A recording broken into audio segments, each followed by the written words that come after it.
University Ajmer के BA part third political science के paper second अंतर्राष्ट्रीय संबंध के मेरे प्रिय विद्यार्थियों, पिछले जो हमने लेक्चर में आपसे बात की थी वो चीन की विदेश नीति की शुरुआत थी। आज हम इसी चैप्टर को आगे बढ़ाएंगे और आज हम डिस्कस करेंगे चीन की विदेश नीति के विभिन्न चरण। मैंने आपको पहले भी बताया है, विदेश नीति कभी भी एक सीधी सड़क या राह नहीं होती।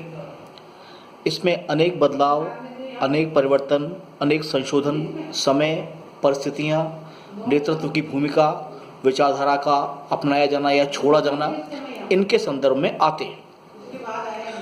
चीन के साथ भी यही हुआ। 1949 से, जो हम आज बात करते हैं इसके पहले चरण की, 1949 से 1953। मैंने आपको पिछले चैप्टर में बताया था, जब आपसे बातचीत की थी, कि 1949 में जब चीन में साम्यवादी क्रांति होती है और एक कम्युनिस्ट सरकार माओ सेतुंग के नेतृत्व में सत्ता में आती है, तो उसे दुनिया का समर्थन नहीं मिला। आप ध्यान रखें कि द्वितीय विश्व युद्ध जब खत्म हुआ 1945 में, तो उसके बाद से दोनों ही जो शक्ति की धुरियां हैं, यानी साम्यवादी गुट सोवियत संघ के नेतृत्व में और दूसरा उदारवादी गुट अमेरिकी नेतृत्व में, ये खुलकर एक दूसरे के आमने सामने हैं और यथासंभव अपने गुट को बढ़ाने के प्रयास में दूसरे के समूह के देशों के साथ कुछ भी कर गुजरने को तत्पर है। आप यदि उस समय के भारत के, पाकिस्तान के और एशिया के इतिहास को देखेंगे तो मेरी बात को ज़्यादा अच्छी तरह समझ पाएंगे कि देशों ने इन दो महाशक्तियों की लड़ाई में नुकसान ज़्यादा उठाए बजाय फायदे के। क्योंकि मैं एक आपको कोटेशन बताता हूँ, उससे आप मेरी बात समझ पाएंगे। जॉन फॉस्टर डलेस, अमेरिका के विदेश सचिव थे, उनका एक वाक्य है जो बड़ा आलोचना का विषय रहा और होना भी चाहिए था। डलेस ने कहा, जो हमारा दोस्त नहीं है वो हमारा दुश्मन है। आप इसको भारतीय संदर्भों में देखें।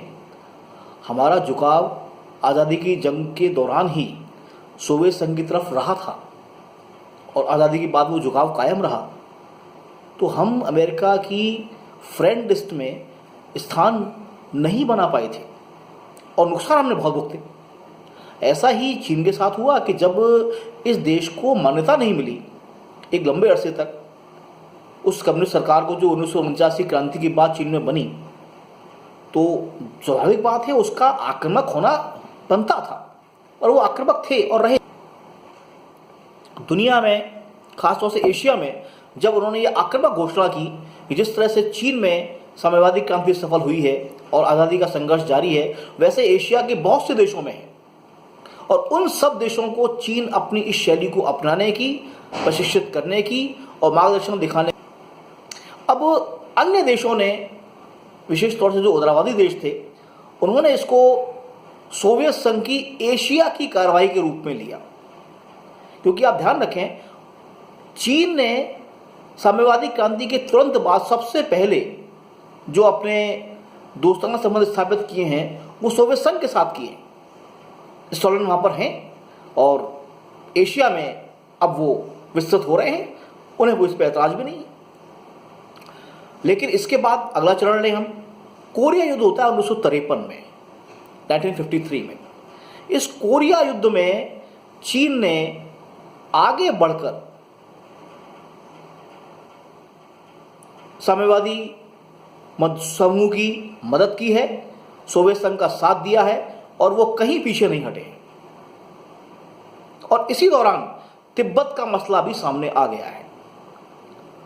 जब चीन में यह कहना शुरू किया गया है कि तिब्बत की आज़ादी के लिए भी चीन सैनिक और आर्थिक सहायता उपलब्ध कराने को तैयार है। अब आप समझ सकते हैं तिब्बत के मसले पर अगर उनके बयान इस तरह से आए होंगे तो भारत और चीन के संबंध किस तनाव की स्थिति में पहुंचे होंगे। 53 आ गया, लेकिन 53 में कोरिया युद्ध जब खत्म होता है और स्टॉलिन एक नई थीसिस देते हैं और वो ये थी कि उदारवादी और साम्यवादी शांतिपूर्ण सह अस्तित्व के साथ जी सकते हैं। इन्होंने ये डॉक्ट्रिन कहते हैं, इसको एक सिद्धांत दिया और चीन ने इसको स्वीकार किया और ये माना कि एशिया और दुनिया के अन्य देशों के साथ अब वो अपनी आक्रामकता का त्याग करने को तैयार है और किसी हद तक उन्होंने किया भी। अपने देश के अंदर कई सम्मेलन आयोजित किए, कई देशों में उनको न्योते मिले, वहाँ पर वो गए भी और अंतर्राष्ट्रीय जगत में वो अपनी एक शांतिपूर्ण छवि बनाने का प्रयास करने लगे। किसी हद तक इसमें वो सफल भी रहे। नेतृत्व ने भी कुछ उदारता का परिचय दिया।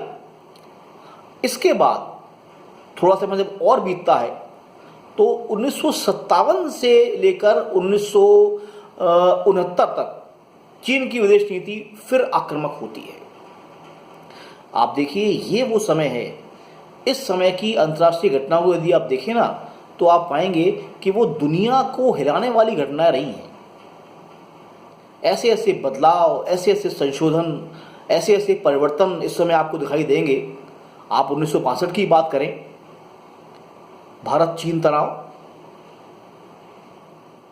युद्ध, इसके अलावा U-2 विमान कांड, अमेरिका और सोवियत संघ के मध्य तनाव का एक बड़ा कारण बन गया था।